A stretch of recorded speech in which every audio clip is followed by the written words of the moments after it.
Bonjour tout le monde, bienvenue à ce balado BNI. Aujourd'hui, le sujet va porter sur la résilience de l'économie et les impacts potentiels sur des stratégies de revenus fixes.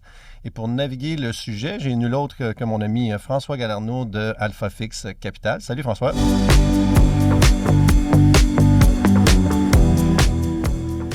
Salut Martin.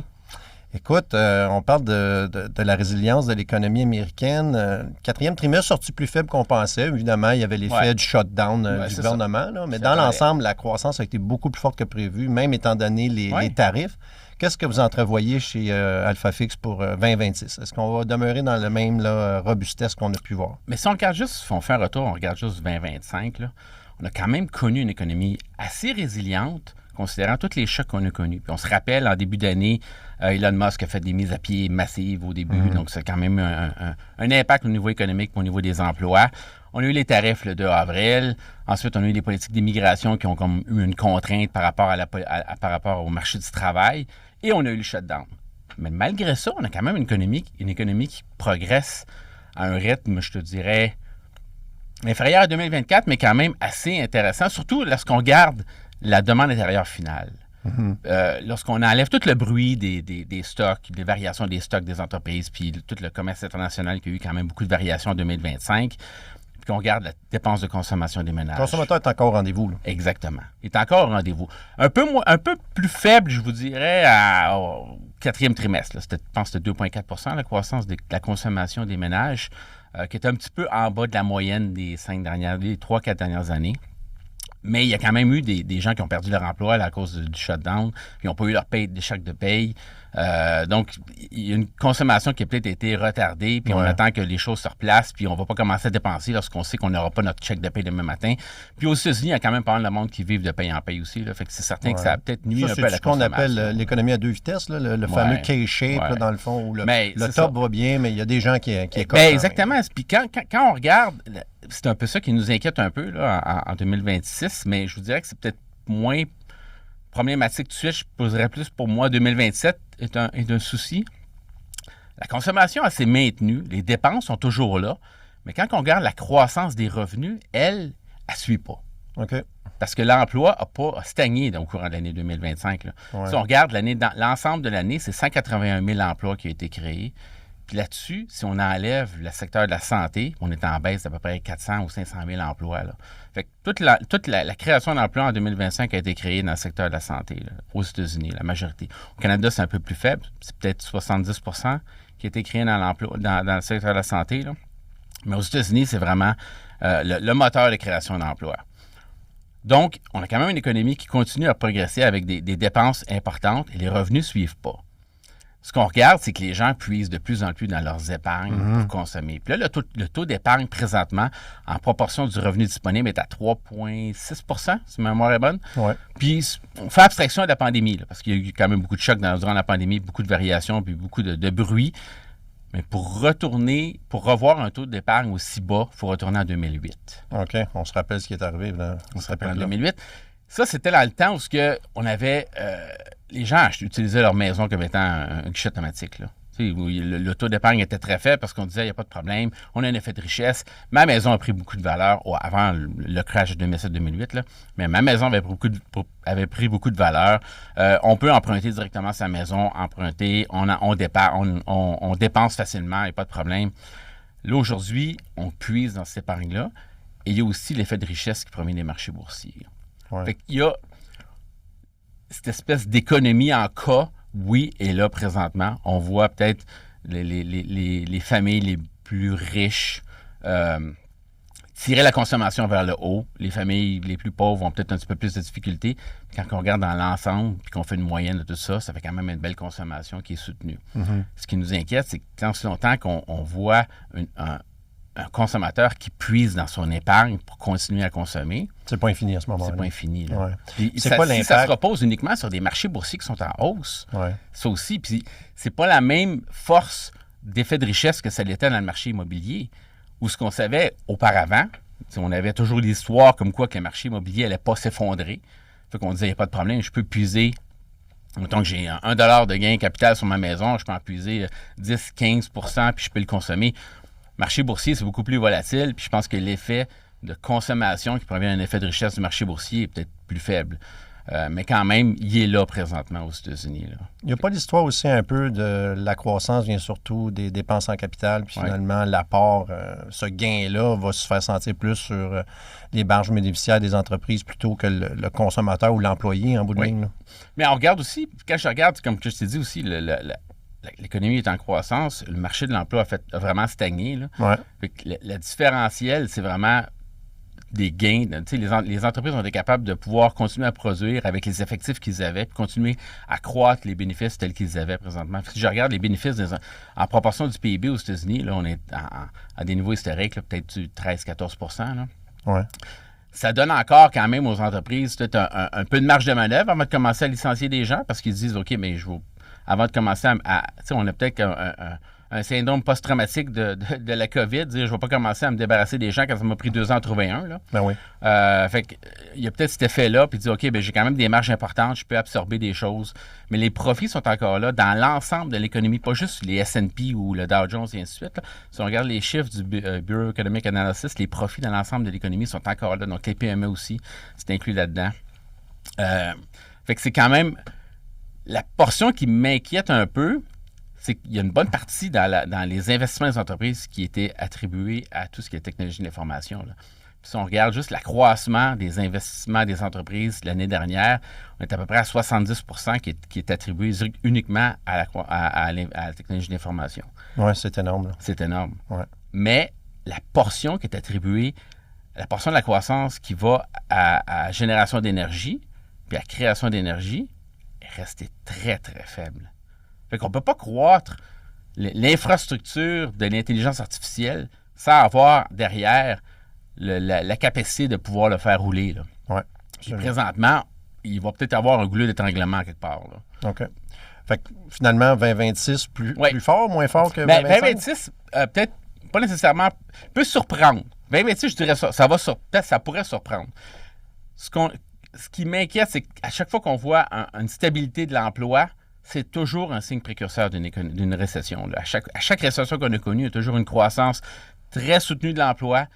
Ensuite, ça laisse stagner, puis on tombe en récession. OK. Donc, normalement, c'est ce qu'on voit tout le temps. Là, on est dans la partie stagnante. Là. Il faut avoir des gains d'emploi pour pouvoir continuer à consommer tel quel. Là, ce qu'on a comme soutien à l'économie, on a quand même le One Big Beautiful Bill qui nous a permis d'avoir peut-être des réductions d'impôts pour 2026, mais aussi rétroactifs en 2025.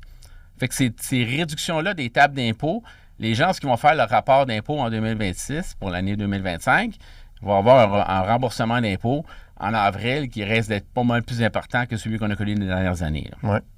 Il y a aussi l'amortissement accéléré des investissements. Donc, les entreprises qui décident d'investir présentement peuvent amortir 100% en une année leur investissement. Puis ça donne vraiment un boost. Puis on a vu des entreprises qui ont mis quand même beaucoup de CAPEX encore là, en 2026. Là, ça repart encore là, au niveau du CAPEX. Ça va être encore un autre élan à l'économie. Donc, ça pourrait surprendre dans un environnement où l'offre de travail est quand même assez limitée avec les mesures de migration qu'on a présentement. L'offre de travail peut être assez limitée. Si la demande reprend, on va avoir un peu plus de difficultés à trouver des employés. Là. OK. Bon, ça peut être en partie compensé par l'intelligence artificielle. Là. C'est un peu ce qu'on voit là, aussi qui a un effet sur l'offre.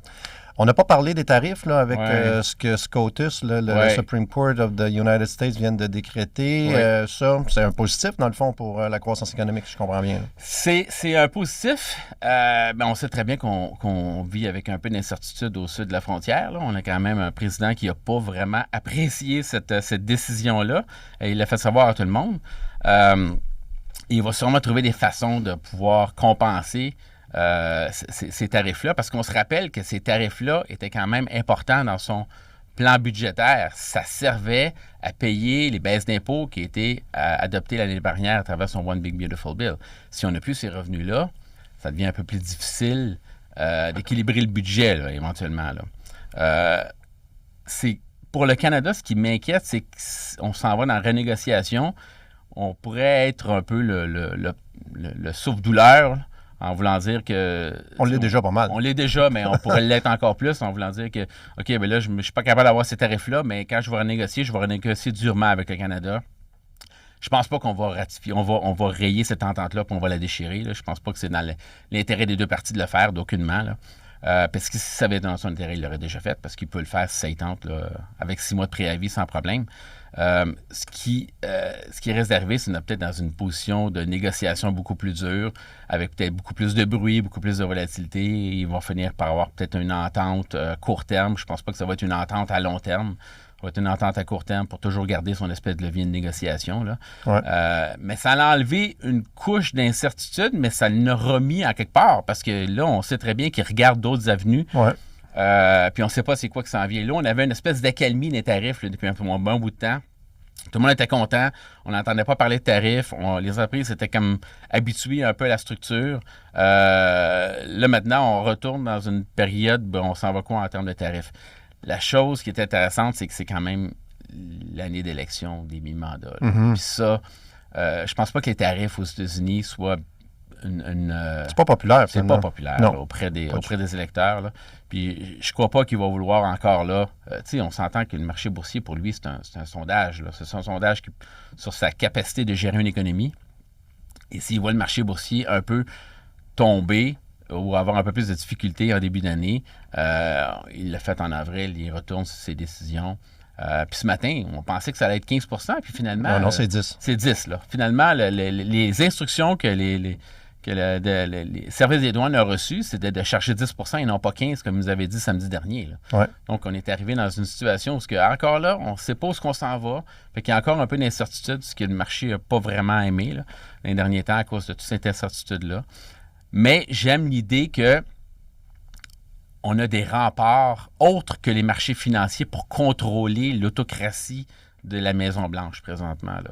On a un rempart institutionnel avec des juges de la Cour suprême qui ont été nommés par lui et qui ont dit ça, en termes de législation, ça ne s'applique pas. Ouais. Et on aurait peut-être cru que, à cause de la nomination qu'il y a eu, qu'il y aurait eu beaucoup plus d'appui de la part de la Cour suprême, mais la Cour suprême a quand même été, du moins, il y en a eu 2 juges qui ont été nommés par lui qui ont quand même dit si j'applique les règles de droit, on peut pas utiliser ces tarifs-là. Là. Fait qu'il est quand même intéressant de voir qu'il n'y a pas la voie ouverte à faire ce qu'il veut. Oui, exactement. Parlant de nomination, on a un nouveau un président de la Fed, Kevin Warsh. Ouais. Comment tu entrevois les prochains mois, étant donné là, on va attendre sa nomination. Prévisions? Oui, c'est ça. Faut quand même qu'il soit... Puis on a vu qu'il y a des sénateurs républicains qui ne veulent pas voter, tant si longtemps que les accusations envers Powell et la Fed sont pas laissées tomber. Ouais. Le jour où ces accusations-là, ils vont dire, OK, je vais... Puis sa marge de manœuvre au Sénat est quand même assez faible. Ouais. Donc, le jour où les accusations vont tomber, il va peut-être permettre de le faire. Là. Mais ça va dans l'ordre des choses, ça veut dire quoi? Pas vraiment de baisse potentielle dans les prochains mois. Là. Je pense pas dans les prochains mois. Là. Mais c'est clair que c'est un président qui, lui, regarde l'intelligence artificielle comme étant un facteur très déflationniste qui mériterait de faire baisser les taux. Là, présentement, on a peut-être 3 baisses de taux de prévues aux États-Unis. Je pense pas qu'il faut quand même qu'il convainque. Il y en a 9 qui votent. Là. Oh oui. Il faut quand même... non, on a 12 qui votent. Il y en a 5 plus les 7 du Conseil des gouverneurs. Là.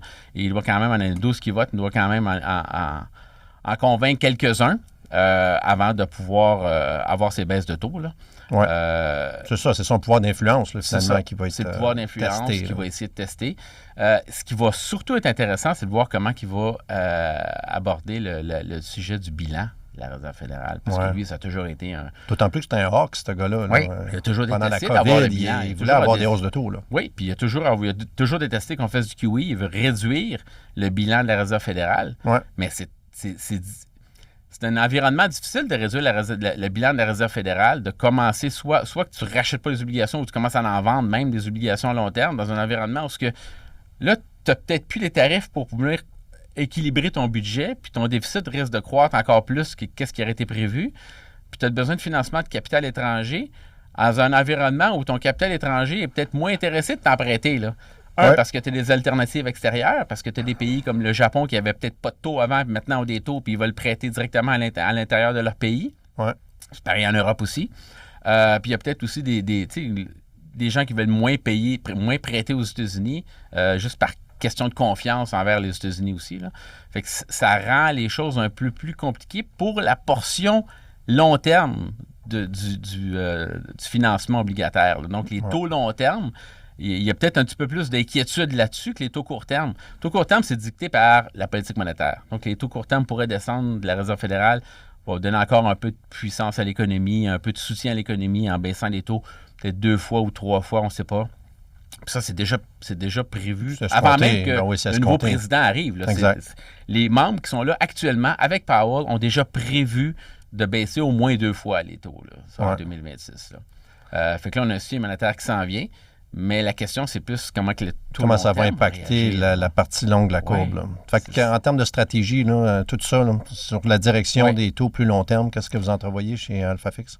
Les directions des taux plus long terme, c'est certain qu'on se dirige. Si on approche une partie de récession, là, puis qu'on ne voit pas d'augmentation de l'emploi dans les prochains temps, comme j'ai dit, on ne pourra pas soutenir une croissance de consommation aussi importante que ça. Fait que toutes les statistiques qui sont en lien avec l'emploi présentement vont être scrutées à la lettre. Ce matin, il y avait un chiffre sur l'ADP qui présente à chaque semaine une moyenne mobile, 4 semaines des emplois. On voit une petite amélioration des gains d'emploi. Là. Donc, on voit déjà là, l'emploi s'améliore un petit peu. C'est pas gros, mais ça s'améliore un peu. Mais si on continue, si le marché de l'emploi continue à stagner puis commence à descendre, c'est certain qu'on se dirige vers une récession, la courbe de taux va descendre au complet. Ça, c'est sûr. Mais je pense qu'on va être plus surpris par la résilience de l'économie américaine. Baisse de taux peut-être encore court terme parce que c'est déjà anticipé par les membres de la Réserve fédérale qui sont déjà présents. Surtout que l'effet des tarifs va se dissiper. Va se dissiper avec le temps. Là. Ça va faire une année puis absolument un effet. C'est certain que ça commence pas le 2 avril que tu vas voir les tarifs dans le CPI. Ça prend un certain temps avant d'avoir l'effet sur la chaîne de production, l'effet sur les consommateurs directement. Mais éventuellement, ça commence à apparaître, ça se dissipe de plus en plus. Chose qui va être intéressante quand même à surveiller, c'est les entreprises vont se faire rembourser pour les tarifs aussi qu'ils ont payés. Là. Puis, il y a des gros détaillants là, qui ont déjà exigé d'être remboursés. Là. Exactement, ils ont déjà exigé d'être remboursés. Mais la position de la Maison-Blanche semble être, c'est pas vous qui avez payé pour ça. Là. Vous avez passé ça aux consommateurs. Fait, pourquoi qu'on vous rembourserait à vous si vous n'avez pas payé et c'est pas un coût que vous avez supporté?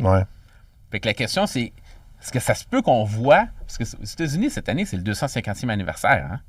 Le 4 juillet, les gens vont-tu voir un beau petit chèque dans leur famille en disant voici des revenus de tarifs, on vous donne de l'argent? Là? Il y a cette possibilité-là parce qu'il l'a déjà évoqué. Il voulait peut-être envoyer une espèce de dividende spécial pour le 2026 là, en provenance des tarifs. Ça c'est bon pour l'inflation, ça. Envoyer des chèques. Envoyer des chèques encore. La consommation qui va déjà être stimulée un peu par le remboursement d'impôts d'avril. Là. Donc, c'est une situation qui pourrait encore là... On a vu, l'inflation demeure encore persistante aux États-Unis.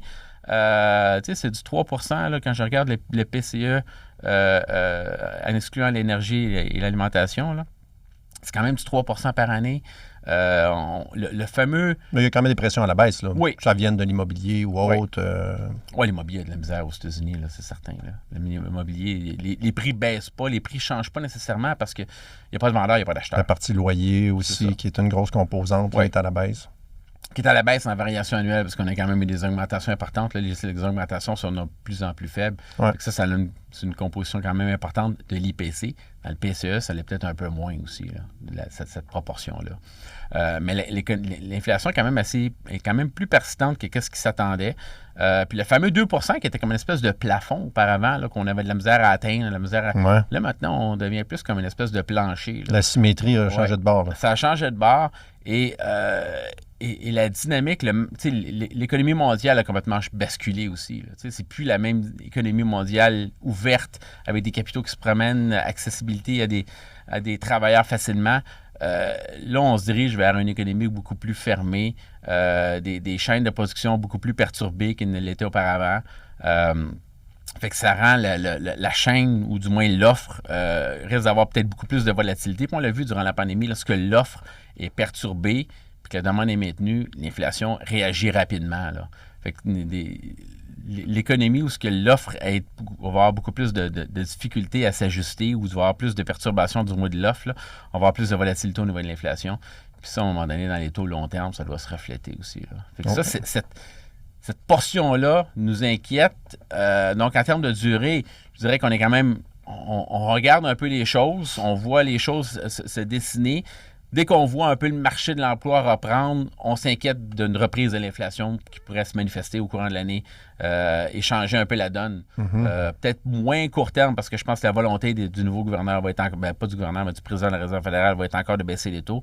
Mais dans la partie long terme, c'est là que ça risque de se refléter directement. On est mieux dans le crédit à ce moment-là? Parce que les écarts ont rentré quand même beaucoup. Là. Oui. Les écarts, quand j'y regarde, encore là, ça a rentré beaucoup. Puis encore là, il faut retourner en 2007-2008 pour avoir des écarts similaires à ce qu'on a présentement. Chose qu'il faut surveiller, c'est pas juste le niveau des écarts, mais aussi la qualité du crédit quand on le compare. Fait que si on regarde en 2007-2008, la proportion des obligations triple B dans l'indice était beaucoup plus faible qu'aujourd'hui. Oui, bien c'est ça. Fait que même si tu as un écart équivalent de 2007-2008, tu as une qualité de crédit qui est beaucoup plus faible. Fait que tu ne devrais peut-être pas avoir ce même genre d'écart-là. Fait que ça montre qu'il y a quand même eu un attrait. Les gens se sont dirigés vers les obligations de crédit, obligations provinciales aussi. On voit un ajustement là, des dernières semaines. Là, ça commençait un peu à se réélargir un peu. Puis on a vu des choses qui se produisent, là, des compagnies qui viennent se financer au Canada parce qu'ils font beaucoup de magasinage de notes de crédit. Puis au Canada, c'est la possibilité de rentrer dans l'indice si tu as juste une note de crédit. Et il y a même eu un article de Bloomberg qui a été publié là-dessus qui montrait que DBRS est quand même beaucoup plus lousse que les autres à offrir des notes de crédit. Il y a des entreprises qui viennent. Il y a une entreprise qui est venue il y a quelques semaines, une entreprise américaine qui n'a pas d'actifs au Canada, qui était capable de se financer au Canada avec une note de crédit triple B-. C'est une compagnie immobilière des États-Unis. Triple B-, puis ça a passé au Canada là, parce que il y avait une note de crédit, faisait partie de la qualité d'investissement, triple B-, puis les gens en ont acheté pareil. Là. Okay. Parce qu'il fait partie de l'indice. Mais sauf que quand je regarde ce genre de choses-là, puis il y en a eu plusieurs cas comme ça dans la dernière année, de notes de crédit, des gens qui magasinent, qui n'auraient pas dû être notre qualité d'investissement, qui auraient dû être du rendement élevé en termes de notation, mais qui ont quand même eu la possibilité, avec DBRS, d'avoir juste la tranche là, qui est au-dessus de la note de la qualité, juste dans la partie plus bas possible là, de la qualité d'investissement, là, ils ont été capables de l'avoir puis se financer pareil. Là. Ouais. Fait que ça, habituellement, c'est pas nécessairement des bons signes. C'est des signes annonciateurs de quelque chose qui a un peu d'effervescence, là. Un peu trop d'effervescence, à mon avis. Ouais, surtout quand l'élastique semble étiré comme il l'est en ce moment. Fait que les crédits, moi, c'est pas quelque chose qu'on voudrait surpondérer de façon importante aujourd'hui, pas dans cette partie-là du cycle, d'autant plus si on a un risque récessionniste, ça pourrait s'élargir assez rapidement. Là. Je comprends. Donc, la prudence, encore une fois, reste de mise. On entend ça souvent. Oui. Bien, François, je te remercie beaucoup. C'est tout le temps qu'on avait aujourd'hui. Puis pour vous qui êtes à l'écoute, on va se reparler le mois prochain. Merci, Martin. Merci. Merci.